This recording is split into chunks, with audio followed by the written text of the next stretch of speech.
魏无羡喘了一口气，正好看见蓝忘机从车上下来，忽然觉得鼻子一酸，眼睛微微发红。蓝湛比以前更帅了呀！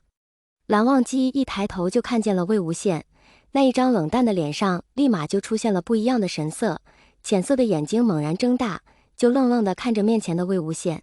魏无羡紧张的手指都蜷缩在一起，看着蓝忘机站在原地不动，他轻轻地往前走了一步，然后轻轻吸了吸鼻子，声音发哑：“蓝湛，我来找你了，你还要不要我呀？”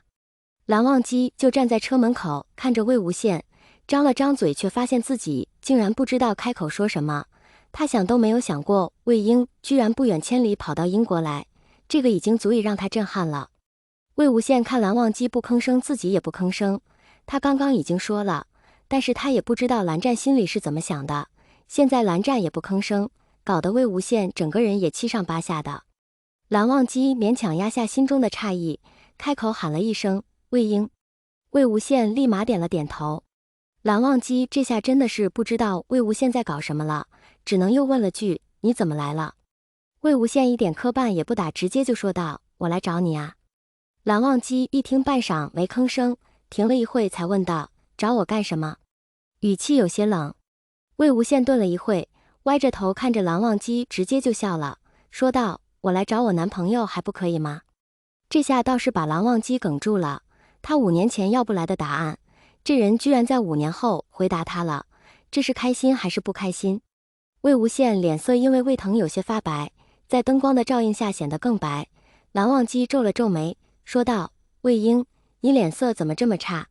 魏无羡一听蓝忘机这样说，那双桃花眼里闪光一丝笑意，然后忍不住蹲下身子按着自己的胃，轻声道：“蓝湛，我胃疼，我来到英国到现在都没吃饭，虽然有一点点装的成分吧，但是胃疼是真疼。”蓝忘机一听眉头皱得更深了，走过去就把魏无羡拉起来，魏无羡顺势就靠在了蓝忘机的肩膀上，这下蓝忘机连魏无羡额头上的细汗都看得一清二楚。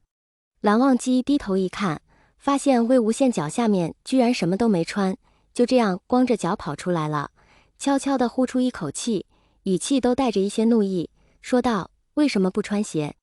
魏无羡低着头看着自己的脚，刚刚没察觉，现在才发现自己的脚已经冻得发红，却还是无辜地说道：“我忘了，我着急见你。”蓝忘机。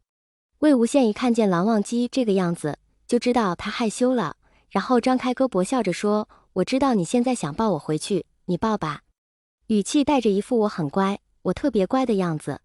蓝忘机不看魏无羡，但是默默地把魏无羡横抱了起来，主要是现在的这个状况也不能让魏无羡光着脚在地上走，毕竟这地上太凉了，还有些潮。魏无羡满足地靠在蓝忘机怀里，时隔5年再闻到蓝湛的气息，忽然有些开心的想落泪，清淡馥郁的檀香是他5年间都不敢想的。蓝忘机搞不懂自己现在的心情是什么样子的，高兴、复杂又带着一些无可奈何。这人一张嘴就说来找自己的男朋友，他总是能给自己意料之外的答案，险些让蓝忘机招架不住。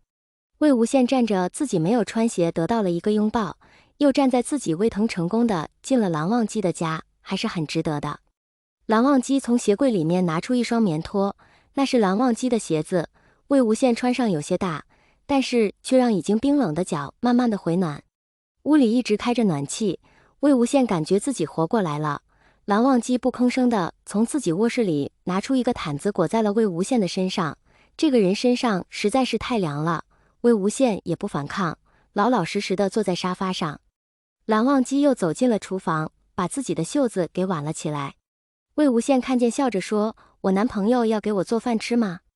蓝忘机一听手轻轻一抖，没有回答魏无羡的话，只能问了句：“想吃什么？”魏无羡道：“你做什么我都喜欢吃。”蓝忘机垂着眼睫说道：“喝点粥吧，你不是胃疼吗？”魏无羡摇了摇头，说道：“粥不好喝。”魏无羡喝粥，他也不能吃别的东西，因为他现在的胃不好，而且又是晚上就更不能吃油腻的东西了。蓝忘机手上动作没停，语气淡淡的道：“好喝的。”不知为何，魏无羡思绪又飘到了5年前，那个时候魏无羡也不喜欢喝粥，不管是任何粥他都不喜欢喝，他喜欢吃一些辣的食物，但是蓝忘机不这样想，每天便招法的给魏无羡做各种各样的粥。魏无羡虽然都喝下去了，但是也没有说好喝或者是不好喝。魏无羡眼里闪过一丝愧疚，然后裹着毯子从沙发上下来，然后跑到厨房，从身后用毯子裹住蓝忘机，然后自己趴在蓝忘机的后背上说道：“我喜欢喝的，你做的我怎么可能不喜欢呢？你做的粥好喝，我以前就知道的。”蓝忘机了一声，然后说道：“魏婴，松开。”魏无羡趴在蓝忘机的后背上不动。这下蓝忘机的语气真的是带了一些无奈，说道：“魏婴，你再不松开，我怎么做饭？”